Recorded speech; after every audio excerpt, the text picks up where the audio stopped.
오늘 본문 말씀을 가지고 반복된 실수를 덮으시는 하나님이란 제목으로 함께 은혜를 나누겠습니다. 함께 우리 제목을 따라 하시겠습니다. 반복된 실수를 덮으시는 하나님. 한 번 더 따라 하십니다. 반복된 실수를 덮으시는 하나님. 네, 고맙습니다. 감사합니다. 우리가 세상을 살다 보면 우리 자신에게 실망을 할 때가 많습니다. 여러분들은 어떠십니까? 여러분들도 다 공감하실 것입니다. 내 자신에게 실망할 때가 참 많습니다. 그렇다면 우리는 언제 대체로 우리는 우리 자신에게 실망들을 할까요? 여러 경우가 있을 수 있겠지만 일반적으로 똑같은 실수를 반복할 때 우리는 우리 자신에게 실망을 하곤 합니다. 실수를 해서 한번 크게 혼쭐 나고 나서도 또 똑같은 실수를 반복하게 되면 야, 나는 왜 이 모양이냐? 왜 나는 이것밖에 안 되냐? 도대체 내가 뭘 하고 있는 거냐? 하면서 스스로 이렇게 자책을 하면서 자기 자신에게 실망을 할 때가 참 많습니다. 그런데 이와 관련해서 문제가 있습니다. 그 문제가 무엇이냐? 우리가 똑같은 실수를 반복하는 것은 대체로 우리가 이 무의식 속에 또 우리가 알지 못하는 상황 속에서 행해지는 것이 아니라 우리가 충분히 인지하는 상황 속에서 똑같은 실수를 반복한다라는 것입니다. 예를 한번 들어볼까요? 사랑하는 여러분, 포르노나 음란물 같은 것들이 우리의 정신 건강에 절대 도움이 안 되고 그리고 우리의 거룩성을 해친다는 거 너무 잘 압니다. 그런데 이런 것들에 중독된 사람들은요, 똑같은 실수를 계속 반복하며 그런 것들을 찾습니다. 또 음주와 도벽과 그리고 도박과 또 흡연 같은 것들 우리의 몸과 마음에 절대 도움 안 된다라는 거 너무도 잘 압니다. 우리뿐만이 아니라 가족들의 건강까지도 해치고 또 경제적인 어려움 우리에게 찾아올 수 있다는 거 다 잘 압니다. 또 하나님의 거룩한 백성으로서 경건한 삶에 큰 지장을 초래한다는 것 또한 잘 압니다. 하지만 그런 거 끊기가 정말 쉽지가 않습니다. 작심삼일입니다. 작심삼일. 충분히 인지하는 상황 속에서 우리는 이 똑같은 실수를 반복합니다. 또 어떤 이 쉽게 분노하고 또 혈기 부리는 사람도 마찬가지예요. 분노하고 혈기 부리는 거 이거 절대 도움 안 된다라는 거 또 잘 압니다. 그런데 이게 참 또 고쳐지지가 않아요. 반복적으로 화내는 사람은 쉽게 분노하고 쉽게 혈기 부리고 그러합니다. 나하고 어떤 사람들은 말씀도 함부로 합니다. 그래갖고 다른 사람의 마음에 상처를 주고 아픔을 주고 그리고 사람들의 관계도 엉망으로 만들고 이것 또한 잘 압니다. 이렇게 하면 안 된다는 것도 잘 알아요. 그리고 그렇게 했을 때 또 부메랑처럼 그대로 자기에게 돌아와서 해를 끼친다는 것 또한 또 잘 압니다. 그런데도 이것도 잘 안 고쳐져서 순간순간 반복적으로 그런 실수들을 하곤 합니다. 사랑하는 여러분들은 어떠십니까? 여러분들도 다 그런 충분히 이거 외에도 많은 것들을 공감하실 거예요. 이런 것들을 생각해 보면 우리 인간이 얼마나 우매한 존재인가, 정말 참 어리석은 존재구나, 또 의지가 참 약한 존재구나라는 것을 생각하며 때로는 참담한 마음이 생기곤 합니다. 그런데 그럼에도 불구하고 우리에게 조금이나마 위로가 되는 것은 이렇게 반복된 실수를 하는 것이 우리 같은 일반적인 사람뿐만이 아니라 믿음의 조상이라고 하는 아브라함에게서도 나타난다라는 것이 있습니다. 영적 거장이라고 하는 사람, 그리고 하나님의 특별하신 은혜와 섭리 가운데 구속사의 큰 장을 연 사람 또한 이 반복적인 실수로 인해서 고민했고 괴로워했고 아파했어요. 그래서 조금이나마 우리는 위로를 얻습니다. 사랑하는 여러분, 오늘 본문 말씀을 보게 되면 아브라함이 약 20년간 살았던 가나안의 헤브론 땅을 떠납니다. 그래서 어디로 이주를 하느냐? 저 남쪽 블레셋의 그랄이라는 지역으로 이사를 가요. 이주를 합니다. 사랑하는 여러분, 그렇다면 왜 아브라함이 약 20년간 살았던 이 약속의 땅이라고 할 수 있는 가나안 땅을 떠나서 블레셋 땅인 그랄 땅으로 이주를 했을까요? 이에 대해서 성경은 정확한 답을 하고 있지는 않아요.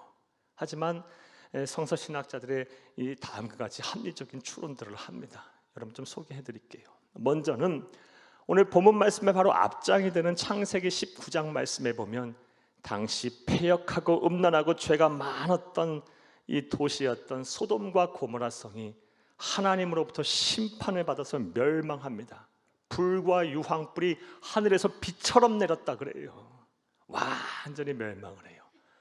그런데 이 아브라함이 살았던 헤브론 산지와 이 소돔 성하고는 거리가 가까웠어요. 이것은 어떻게 알 수 있느냐? 창세기 19장 28절 말씀에 보게 되면 소돔 성이 불에 탈 때 그 광경이 보였다 그래요. 연기가 보였다. 가까웠던 거예요. 그러니 자연적으로 이 자연 환경이 완전히 파괴돼서 살 수가 없어서 이주했다라고 주장하는 사람들이 있어요. 충분히 설득력 있는 주장이에요. 유황가스가 가득 찼을 것이고 막 분진과 재들이 막 산에 가득했을 거예요. 사람이 도저히 살 수가 없어서 그랄 땅으로 이주를 했다라고 주장하는 거 합리적인 주장이라 생각합니다. 또 어떤 사람들은 이 소돔성이 멸망하니까 그 주변에 살았던 이 아브라함은 경제 활동을 도저히 할 수 없고 생필품 같은 것도 구할 수가 없어서 먹고 살기 위해서 그랄 땅으로 이주했다라고 해석을 하고 주장하는 사람들도 있습니다. 이 또한 합리적인 해석이에요. 당시 고대 근동의 소돔성은 아주 큰 대도시였어요.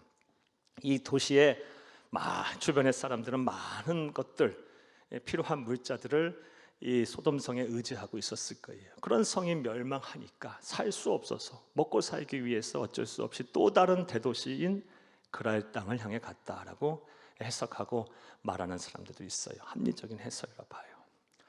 나아가 어떤 사람들은 이 소돔과 고모라 성이 멸망을 하자 그 심리적인 충격 때문에 이주를 했다라고 말하는 사람들도 있습니다. 이 또한 합리적인 해석이에요. 사랑하는 여러분, 소돔 성에는 누가 살았습니까? 아브라함이 갈대아 우르를 떠날 때 함께 데리고 온 유일한 혈육인 조카 롯의 가족들이 살고 있었어요.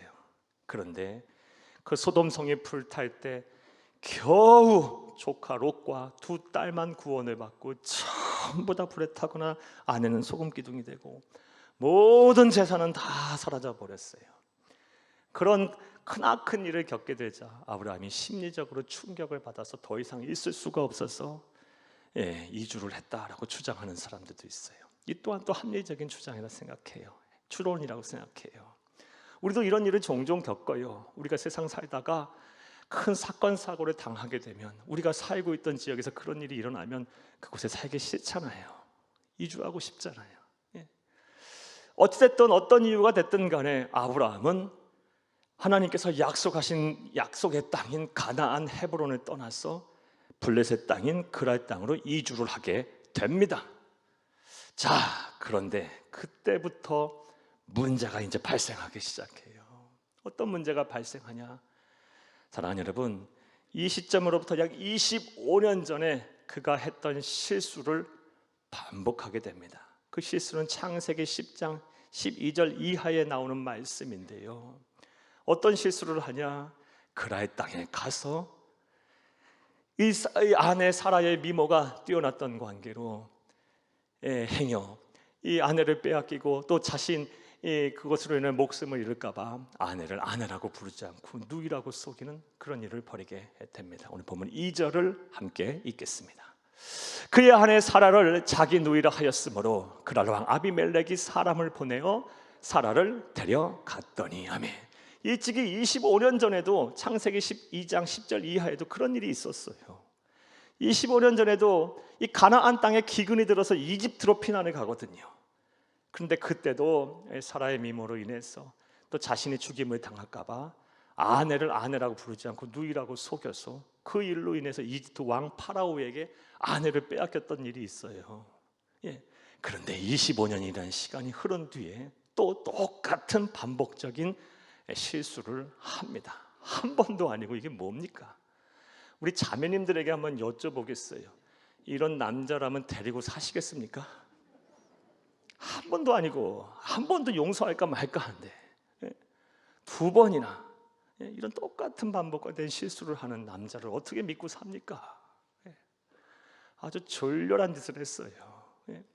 이런 모습을 보면서 믿음의 조상이라는 아브라함도 별거 아니구나라는 생각도 하게 돼요. 아니, 우리보다 더 못한 존재구나라는 생각도 가끔 하게 돼요.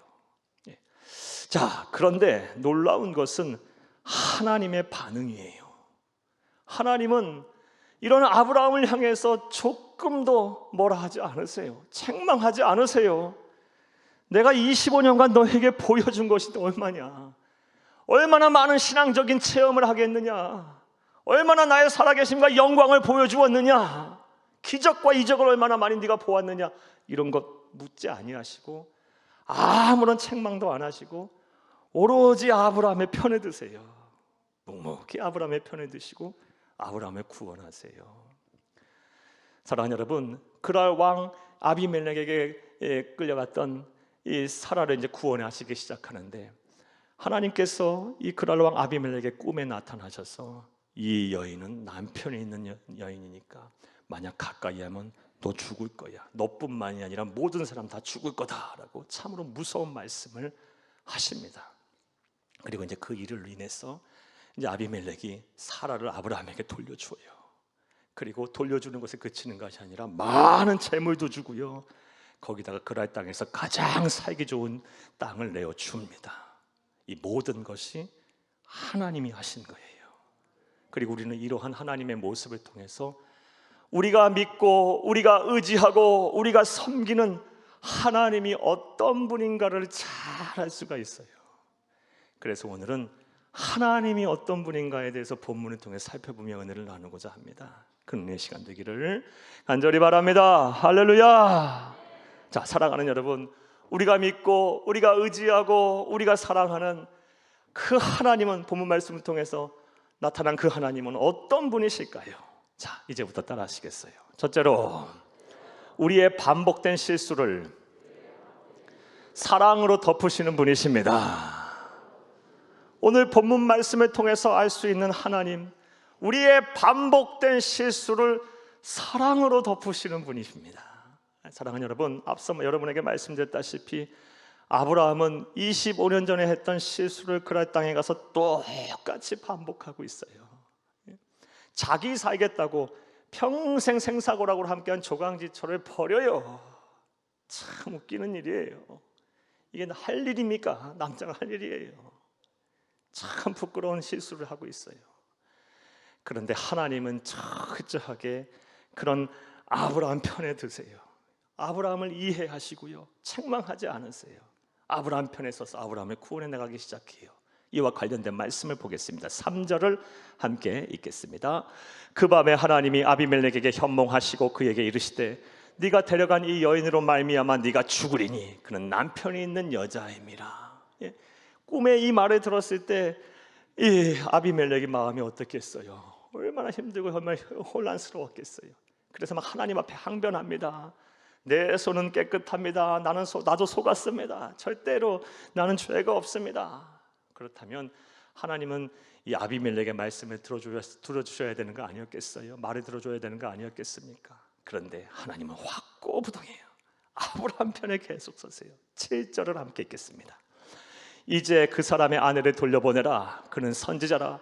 그가 너를 위하여 기도하리니 네가 살려니와 네가 돌려보내지 아니하면 너와 네게 속한 자가 반드시 죽을 줄 알지니라. 아멘. 사랑하는 여러분, 우리가 상식적으로 생각해도 누가 죄를 지고 누가 잘못을 한 거예요?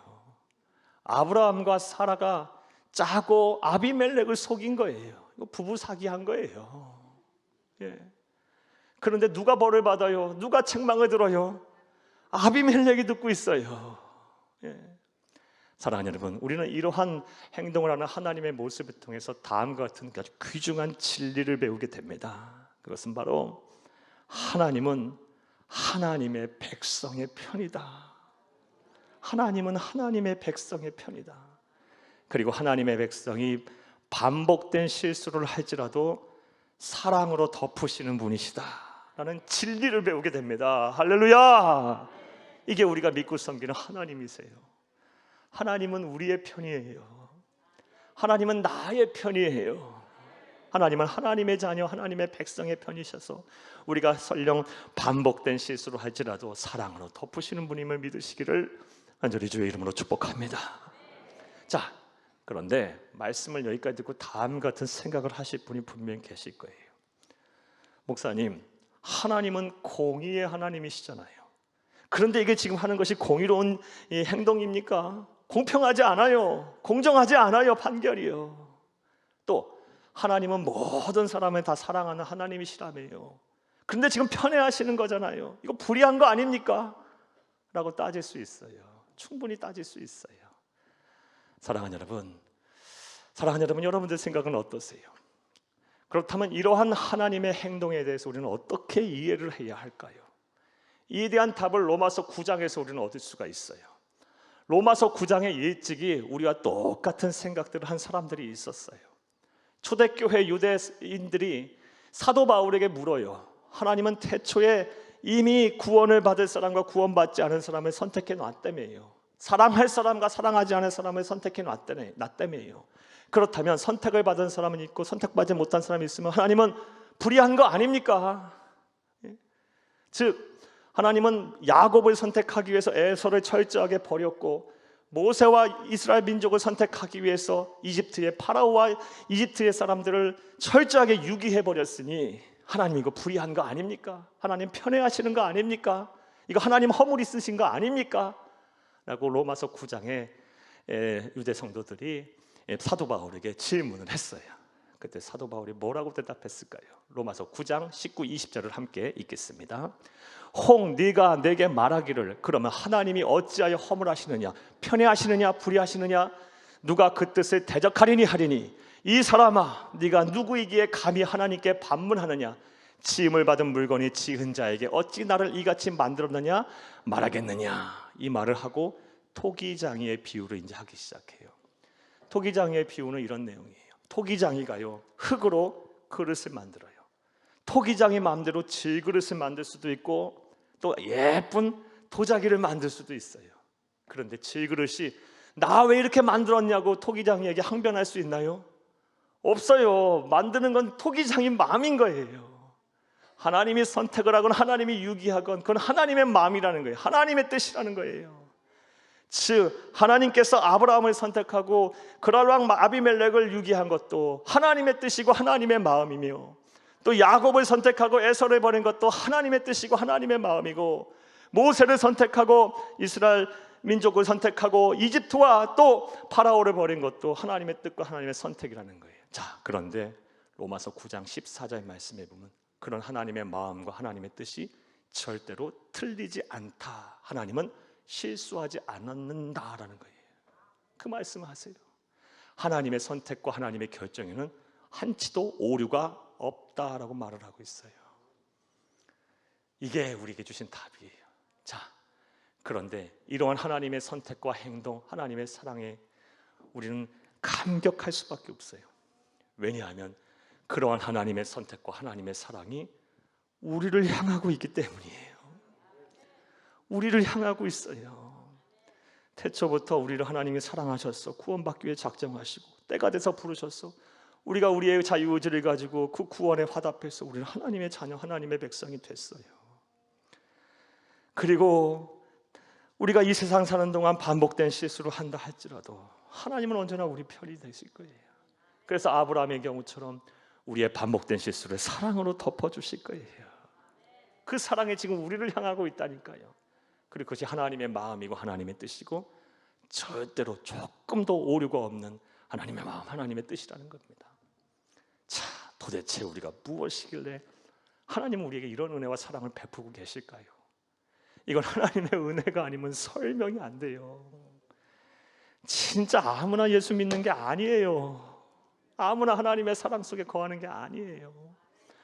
이 세상에 수많은 사람들이 있어요. 75 이상 되는 사람이 살아요. 그러나 구원받은 사람은 극소수일 거예요. 하나님의 자녀는 극소수일 거예요.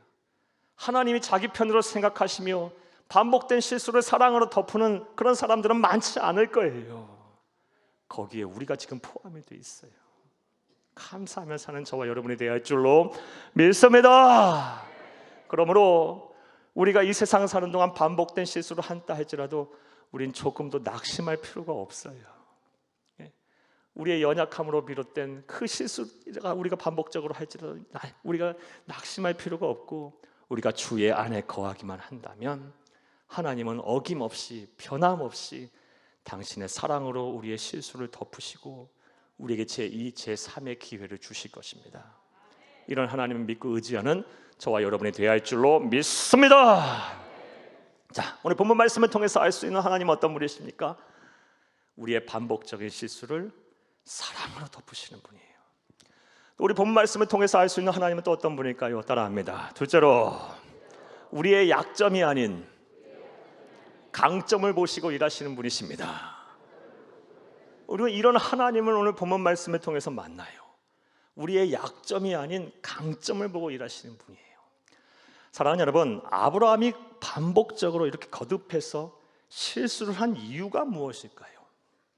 25년의 시간 동안 인격적으로 성숙해도 충분히 성숙할 수 있고, 그리고 말씀드렸다시피 수많은 하나님의 기적과 이적을 체험했어요.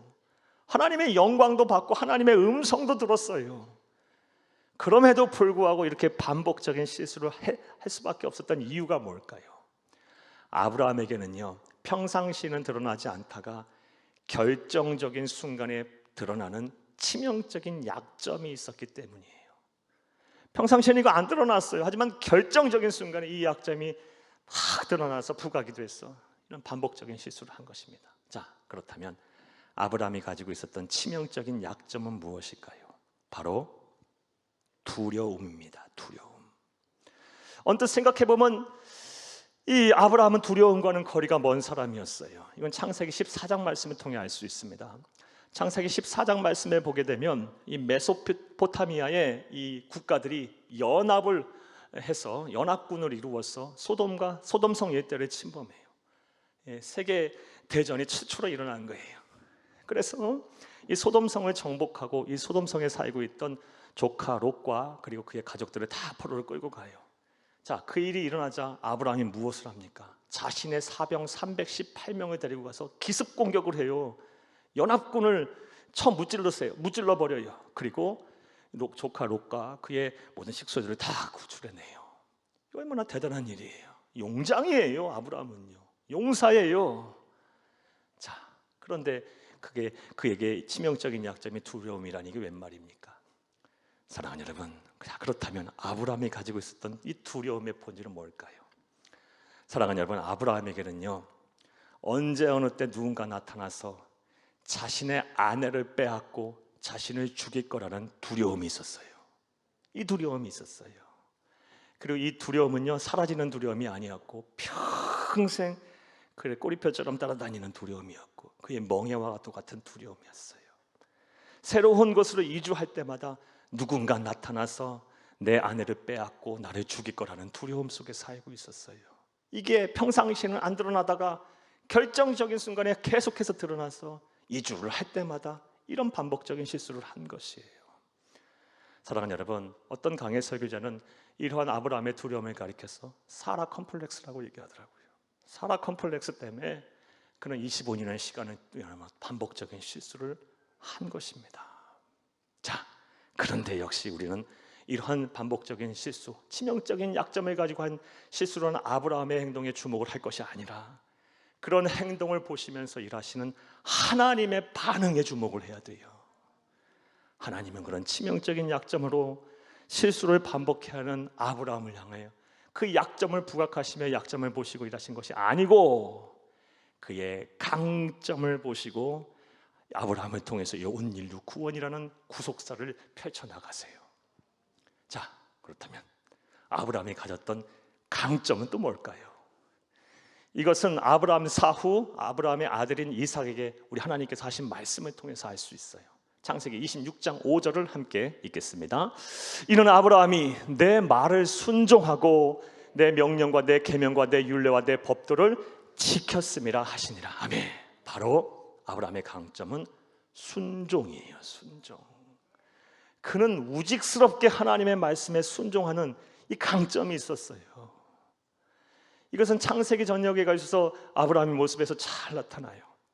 처음 아브라함을 갈대아 우르에서 소명하실 때, 끌어내실 때 하나님께서 창세기 12장 이런 말씀하셨어요. 너는 고향과 친척과 아버지의 집을 떠나 내가 너에게 보여줄 땅으로 가라 그랬어요. 두말하지 않고 우직스럽게 순종해요. 창세기 22장에 100세의 난 아들을 번제물로 바치랍니다. 여러분, 번제물을 어떻게 바치는 줄 알아요? 제물을요?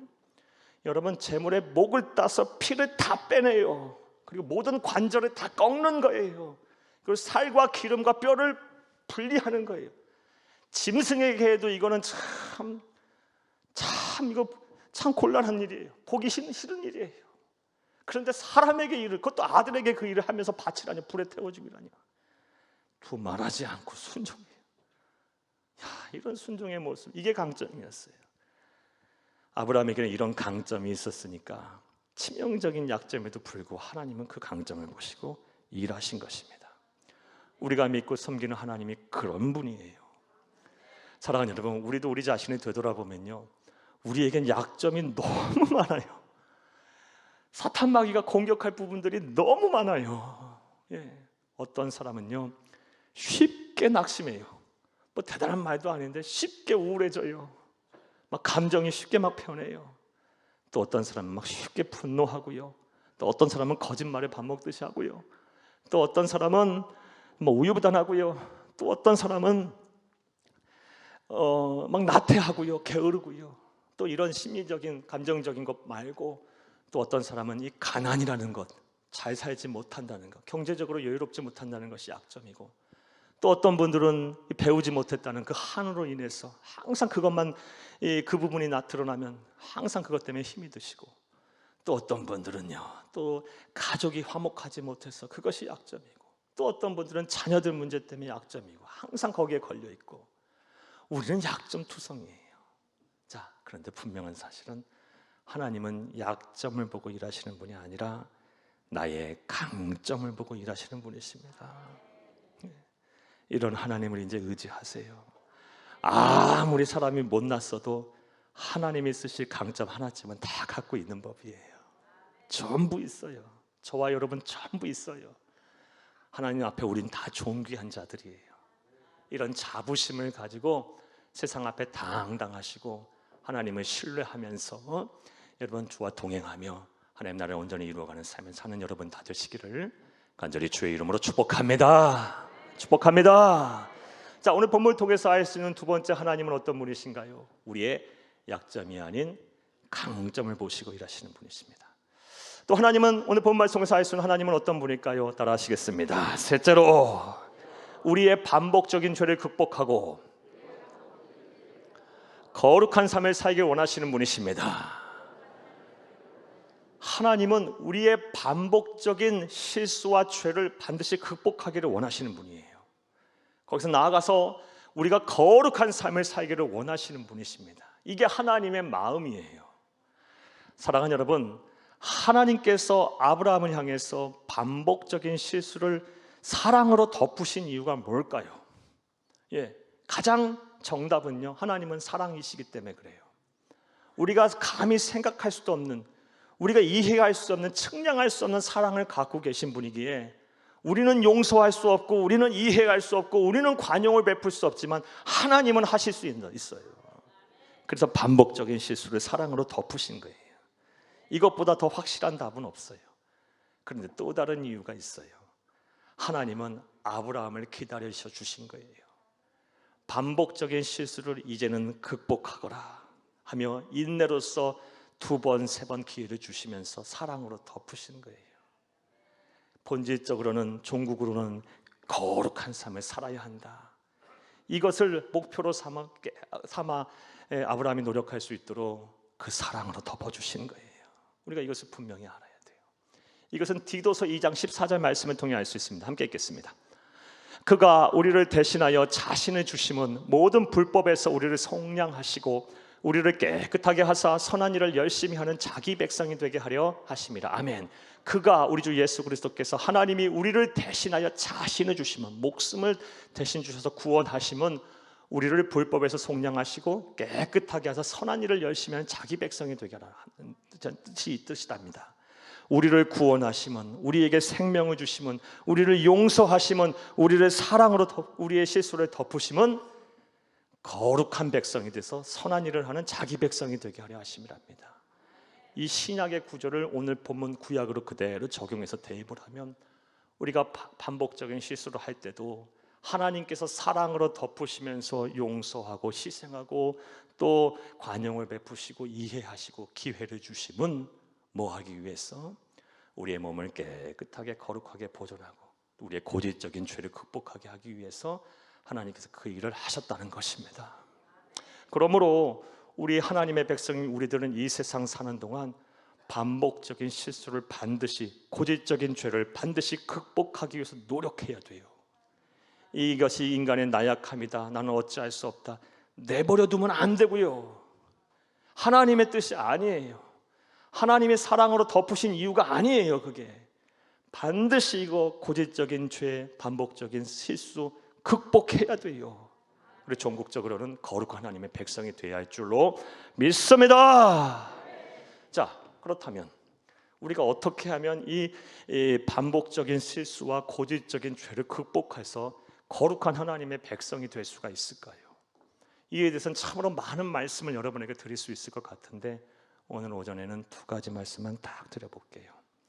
첫 번째는요, 우리의 고질적인 죄 그리고 반복적인 실수를 하나님 앞에 적나라하게 드러내야 돼요. 오픈해야 돼요. 그리고 나를 좀 도와달라고, 나를 좀 구원해달라고, 나의 이것을 극복할 수 있는 힘을 달라고 기도해야 돼요. 우리가 몸이 아프면요, 이 환부를 병원에 가서 의사 선생님께 다 보여야죠. 꽁꽁 감추고 있으면 안 되죠. 무슨 치료가 되고 이 진료가 되겠어요. 아픈 것은 다 드러내고 보여줘야 돼요. 그래야 제대로 된 처방이 나오고 제대로 된 치료가 되는 거 아니겠어요?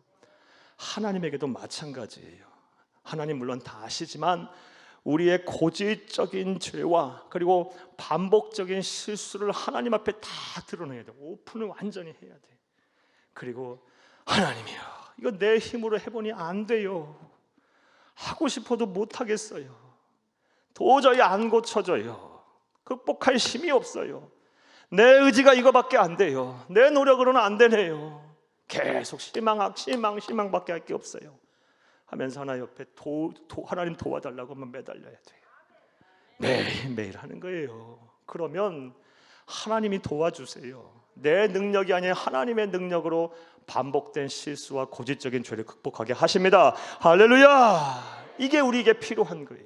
성화의 가정에 이르는 것까지, 하나님의 나라 가는 그날까지 예수 그리스도를 닮는 그 작은 예수가 되는 그 순간까지 우리가 해야 할 일이 이게 반드시. 내 힘으로 안 된다는 거 답이 나왔어요, 이미요. 내 힘으로 내가 스스로를 구원할 수 없어요, 여러분. 안 되는 거예요. 하나님의 은혜와 하나님의 능력으로 가는 거예요. 매 순간 철저하게 오픈하면서 하나님 앞에 도움을 간구하는 여러분 되시기를 간절히 주의 이름으로 축복합니다. 이와 관련된 말씀 볼까요? 잠언 28장 13절 함께 읽겠습니다. 자기의 죄를 숨기는 자는 형통하지 못하나 죄를 자복하고 버리는 자는 불쌍히 여김을 받으리라. 아멘. 자복이 뭐예요? 스스로 엎드려 간구하는 거예요. 회개하는 거예요. 구하는 거예요. 다 오픈하는 거예요. 깨끗하게 다 하나님 앞에 다 드러내는 거예요. 남김없이. 그리고 기도하는 거예요. 나를 좀 도와달라고. 내 능력으로 안 되니 하나님 도와달라고. 그러면 불쌍히 여김을 받으리라. 이 불쌍히 여김을 받으란 말 속에는 많은 의미가 함축되어 있어요. 내가 내 능력을 극복하게 해주겠다. 내가 너를 구원하겠다. 내가 너 앞길을 인도하겠다. 형통하게 하겠다. 복을 주겠다. 다 포함된 거예요. 자, 첫 번째로는 나의 나약함과 반복적인 죄 그리고 고질적인 이 실수를 하나님 앞에 오픈하고 뭐해라? 간구하고 기도해라 라는 거예요. 두 번째 방법은 좀 실제적인 방법이에요. 사랑하는 여러분, 여러분에게 드리는 도움을 드리는 방법입니다. 애시당초 반복적인 죄를 짓지 않도록 또 고질적인 실수를 하지 않도록 그렇게 만드는 요인들, 요소들을 제거하세요. 그런 환경에 여러분이 노출되지 마세요. 사랑하는 여러분, 생각해 보시기 바랍니다. 아브라함이 그랄 땅에 안 갔으면 반복적인 실수 안 합니다.